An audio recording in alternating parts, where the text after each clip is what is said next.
So hello friends, so in this video I am going to discuss a case of hemolytic uremic syndrome, and the patient is of 10 years old, and the patient that is give the following chief complaints, and the chief complaints are: the first one is the fever, second one is the bloody diarrhea, and the third one is the vomiting, and the fourth one is the decreased urine output.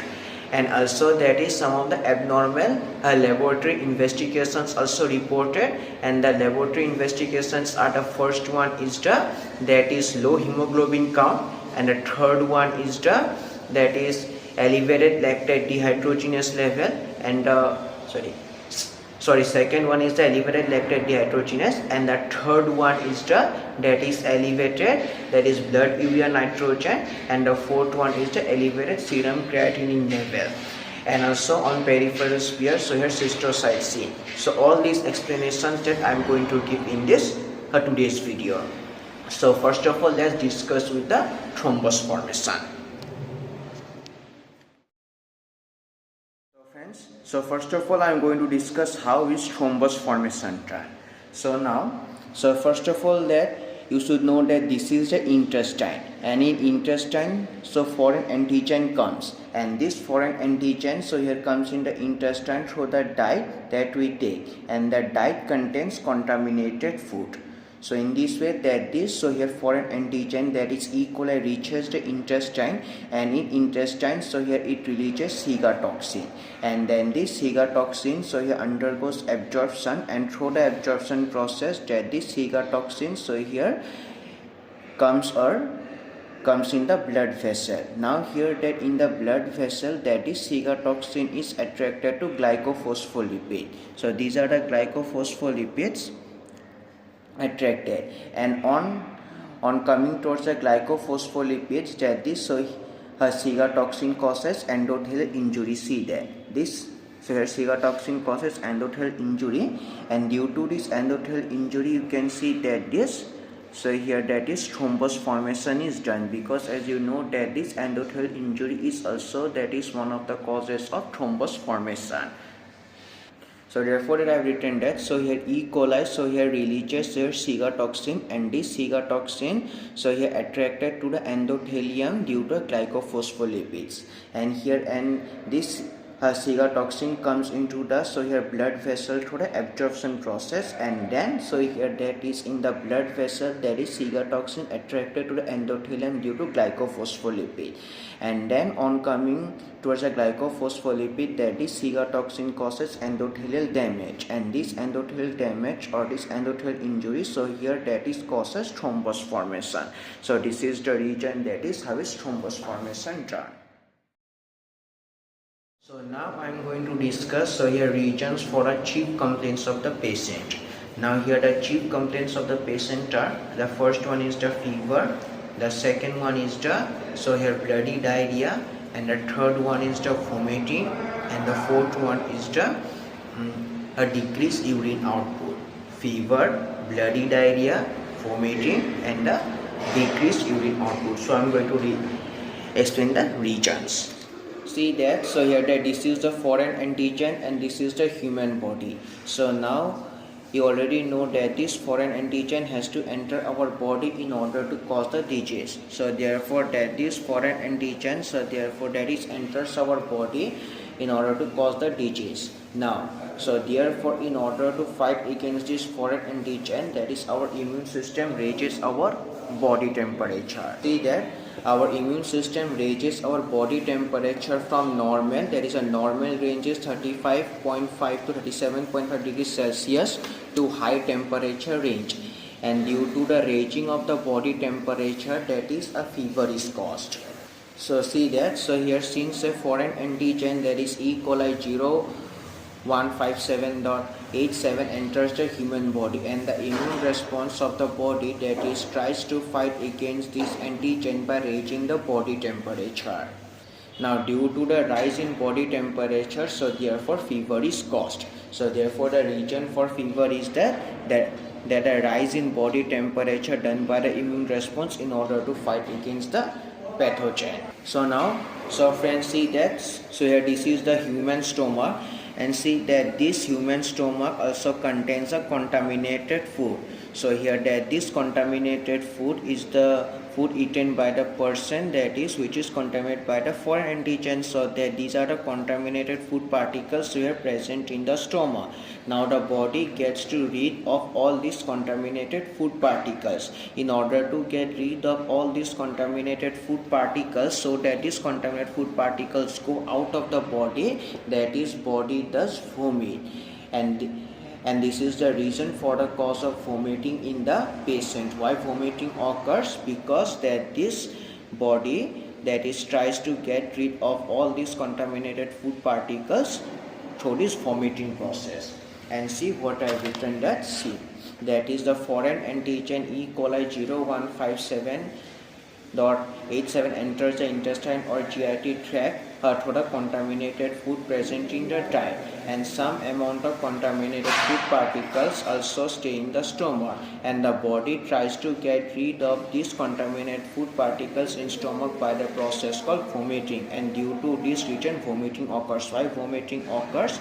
Because contaminated food particles present in the stomach, and the body tries to get rid of all these contaminated food particles by the vomiting process. So friends, see that this so here that this is the intestine, and in the intestine also that some of the contaminated food particles are present. Now the body also tries to get rid of all these contaminated food particles. Now in order to get rid of all these contaminated food particles, so therefore the body here does diarrhea. Now for the process of this diarrhea, the body here tries to get rid of all these contaminated food particles present in the intestine, and also that is here foreign antigen also that is damages the lining of gastrointestinal tract. So therefore along with the diarrhea, that is blood in stool also occurs. Why blood in stool occurs? Because that is foreign antigen damages the lining of the GIT.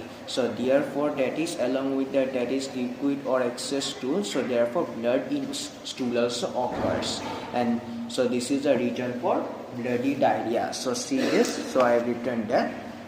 So therefore the amount of contaminated food particles present in intestine, and the body tries to get rid of these contaminated food particles present in intestine by the process called diarrhea. Now the SIGA toxin produced by the here foreign antigen damages the lining of the gastrointestinal tract, so bleeding occurs, and this bleed also goes into the stool, so therefore bloody diarrhea occurs. So therefore once again I am going to show so both the diagram together. So see there, so in order to get rid of all these contaminated food particles present in the intestine, so therefore the body therefore tries to do a process known as diarrhea, so that all the contaminated food particles get removed. And this here SIGA toxin also damages the lining of the GIT. So due to destruction of the lining of the GIT, that is bleeding occurs, and this is the reason for the occurrence or the presence of bloody diarrhea. So friends, as you have already understood that this microthrombi formation occurs mostly in the glomerular endothelium of kidney. So therefore, as you also know that due to this microthrombi formation in the glomeruli, the blood supply in kidney reduces. So therefore, that is ischemic kidney occurs, and due to less blood supply in the kidney, that is less filtration done, and due to less filtration, automatic less urine is produced. Why? Because that this urine production is directly related to the amount of here blood entering in the kidney, and this kidney does filtration. So see, less blood supply, so therefore less filtration, so therefore less urine output. So this is the main summary. Now see, so therefore that is SIGA toxin attracted to endothelium due to glycophospholipids, and since in the glomerular endothelium the number of glycophospholipids is high, so therefore they are mostly attracted to glomerular endothelium, and then they also cause microthrombi formation. Why? How? By causing endothelial injury. and due to this, so here microthrombi formation, the blood flow to the kidney reduce, and as a result, so therefore less filtrate form, and due to less filtration, less filtrate, so therefore that is urine output decreased. So now again summary, so therefore cause of fever is basically raise in body temperature by the immune response, and here why vomiting occurs because this contaminated food present in stomach, so in order to get rid of this contaminated food particles in stomach. Now bloody diarrhea, why? Because of contaminated food particles present in intestine. In order to get rid of this contaminated food particles, so diarrhea occurs, and also damage occurs or bleeding occurs with the destruction of GIT, that is intestinal tract. And why decrease urine output? Because of the less blood supply to kidney, so these are the reasons. So friends, so now I am going to discuss that is what are the laboratory investigation reports. And the laboratory investigation reports are the first one is the less hemoglobin level according to the 10-year-old child, and the second one is the elevated level of lactate dehydrogenase, elevated levels of blood urea nitrogen, and the third one is the elevated levels of creatinine level. So now I am going to discuss what are the reasons for these abnormal laboratory investigations in this part. Friends, you can see that this is a diagram. So this is a diagram. So this is a blood vessel, and these are the endothelium of the blood vessels, and these are the microthrombi which are formed in the blood vessel, and these are the normal red blood cells. See, and in this case that this is the normal hemoglobin or the amount of hemoglobin which is stored in the blood vessel, and that this is a triangular like structure is a lactate dehydrogenase. So that is triangular like structure is a lactate dehydrogenase, and this is the hemoglobin, and all these are the normal red blood cells. Why these are the normal red blood cells? Because that this red blood cells, they contain hemoglobin, and also they store lactate dehydrogenase inside them, and the shape of this normal red blood cells is biconcave. Now see that when this red blood cells that is passed through this thrombi, then this red blood cells that is they are damaged, and due to their destruction that this red blood cells they undergo fragmentation of the RBCs, so here become fragmented. Now these are known as fragmented RBCs, and these fragmented RBCs are also known as cystocytes. So why these red blood cells undergo fragmentation? Because that is on passing through the thrombi, that is red blood cells that they undergo damage or destruction, and due to the destruction of these red blood cells they are converted to fragment shape, and these fragmented red blood cells they are known as cystocytes. Now see that in these fragmented red blood cells or cystocytes there is no stored hemoglobin. That means all the hemoglobins which are stored in the normal biconcave red blood cells are also destroyed when these red blood cells they are destroyed on passing through the thrombi. So this is the reason why there is less hemoglobin level. Why? Because that this hemoglobin also undergoes destruction when red blood cells undergo destruction on passing through the thrombi. So this is why there is less level of hemoglobin. And also see that from this here cystocytes or fragmented red blood cells, that is all the here lactate dehydrogenase, that is LDH, which are here stored in the normal biconcave RBCs. All these lactate dehydrogenase here they are here released into the blood vessel. As a result that the level of lactate dehydrogenase also increases in the blood vessel. And also the second reason, also if you see the peripheral sphere, and on peripheral sphere examination also you can see cystocytes. Why cystocytes? Because that these RBCs undergo fragmentation, and due to this fragmentation, the shape of RBC changes from biconcave to cystocyte. So these are the regions why cystocytes found on peripheral sphere, and also why the level of hemoglobin is less. So now I am going to discuss. So here that is why there is elevated level of blood urea and also serum creatinine. So before knowing the regions, that is why there is elevated level of blood urea and serum creatinine, that is you should know that is one thing that a very important part. As you already know that this, so here Shiga toxin that is highly attracted to what, that is a glycophospholipid, and on that is coming towards a glycophospholipid, that is, so here Shiga toxin, so here causes endothelial injury, and this endothelial injury leads to a thrombus formation. And you also know that this thrombus formation, so here that is leads to ischemia, that is reduced blood supply. Now here a very important thing you should know, that in the glomerular endothelium of kidney, that this number of glycophospholipids is very high. As a result, that this Shiga toxin is highly attracted to the, so here basically a glomerular endothelium, and as a result again that this Shiga toxin causes endothelial injury, and this endothelial injury of a glomerular endothelium, so here leads to, so here thrombi formation in the glomerular endothelium of kidney, and as a result here kidney ischemia occurs.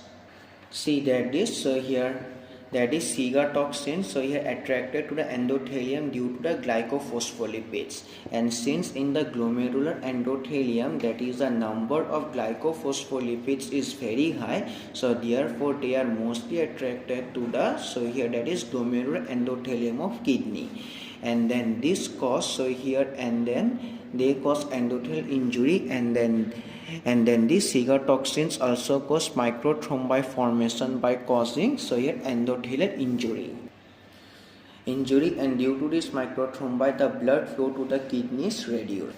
So friends, so you have understood that is why blood flow to the kidney is reduced. Why? Because the maximum number of microthrombi formation occurs in the glomerular endothelium of kidney.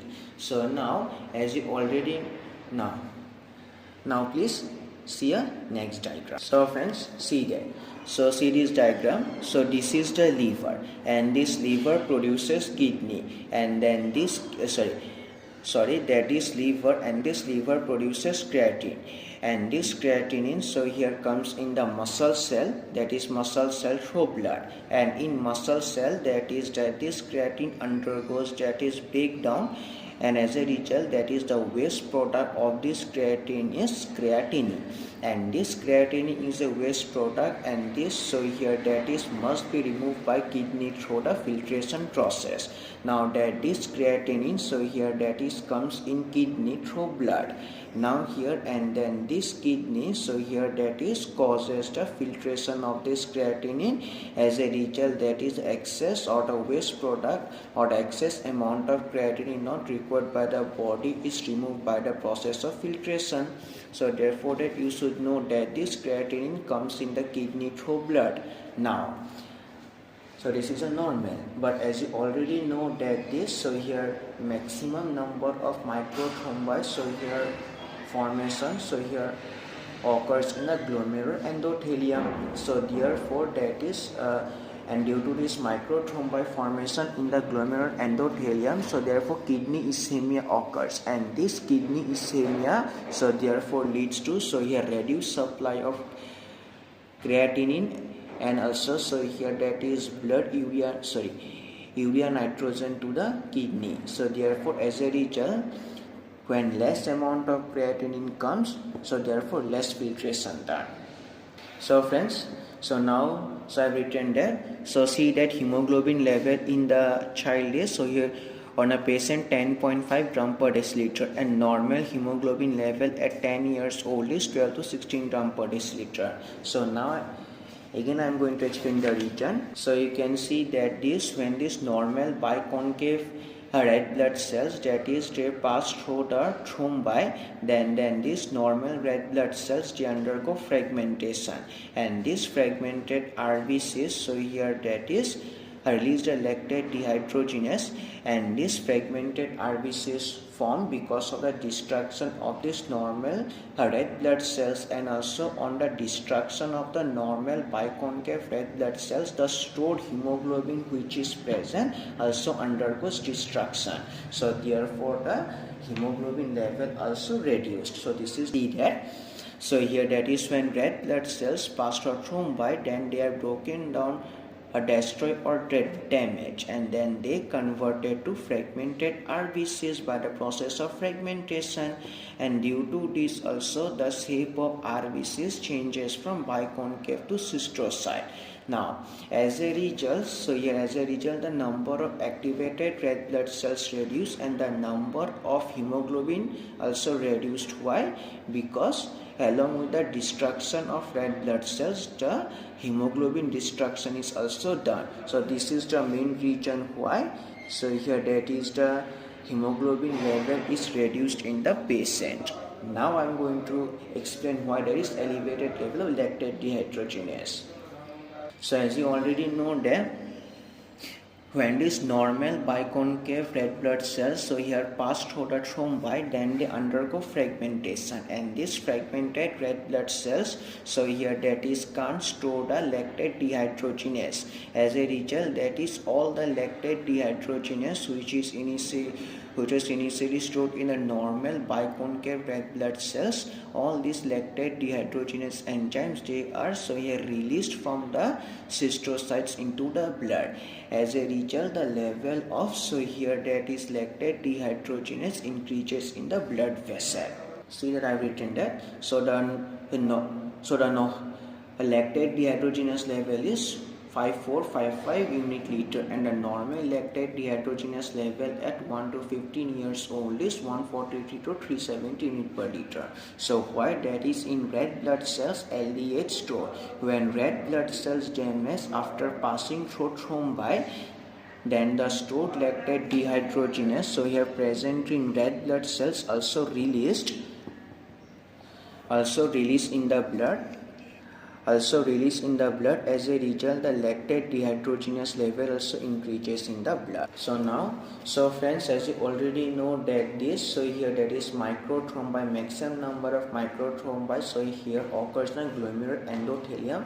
As a result, so here kidney ischemia occurs, and due to the reduction in the blood supply of kidney, so therefore that is the, so here creatinine supply to the kidney is also reduced. So therefore that when there is less amount of creatinine, so automatic less amount of creatinine filtered by the kidney. So therefore that is the creatinine level increases. So I have written here, you can see.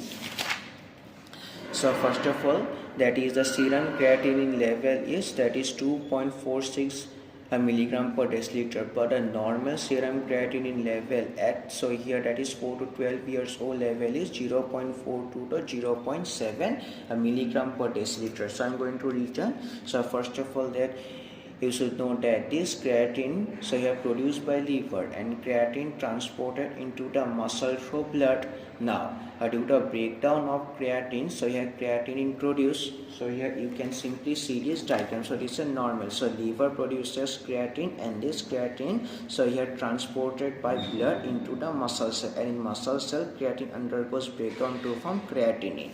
So see that due to breakdown of creatine, so here creatinine produced, and creatinine is a waste product. So therefore that is creatinine, so here removed by the kidneys through the process of filtration. So therefore that is creatinine comes into the kidney through the blood supply. So therefore that is creatinine comes in the kidney through blood. Now here, as you already know that, so here maximum number of, so here that is thrombi formation occurs in the glomerular endothelium of kidney. So due to the, so here microthrombi formation in the glomerular endothelium, the blood supply in the kidney reduced. So therefore less creatinine comes in kidney, so therefore less filtration of creatinine, so therefore creatinine remains in blood, and this is the reason why the number of, so here creatine so here creatinine in blood is elevated. So friends, so here see this diagram. So by seeing this diagram, you can relate that this urea cycle that this occurs in the mitochondria of liver, and the waste product is kidney, is urea, and this urea also must be removed by the kidney. So therefore, just like creatinine, that this urea, so here urea nitrogen also comes in the kidney through the blood supply. But as I already mentioned that this microthrombi formation occurs mostly in the glomerular endothelium of kidney.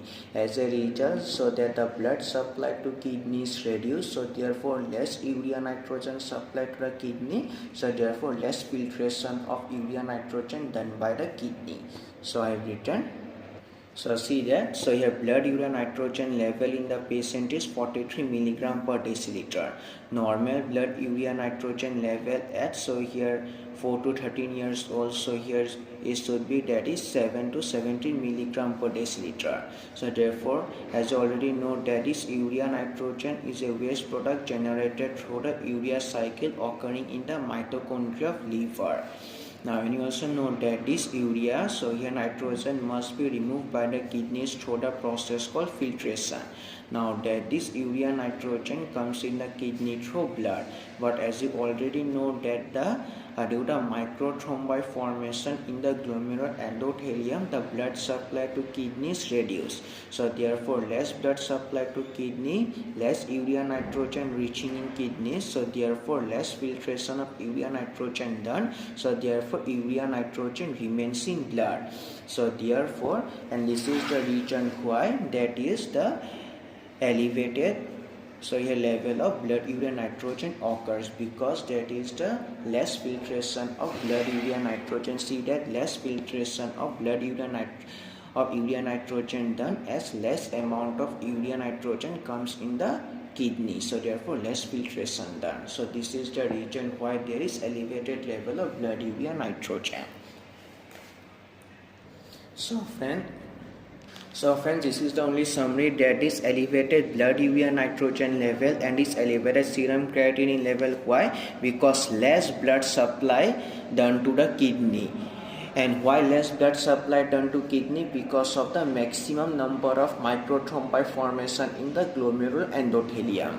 And second, why less hemoglobin and elevated lactate dehydrogenase? Due to excessive destruction of RBCs. So these are the main reasons for the causes of the abnormal laboratory investigations.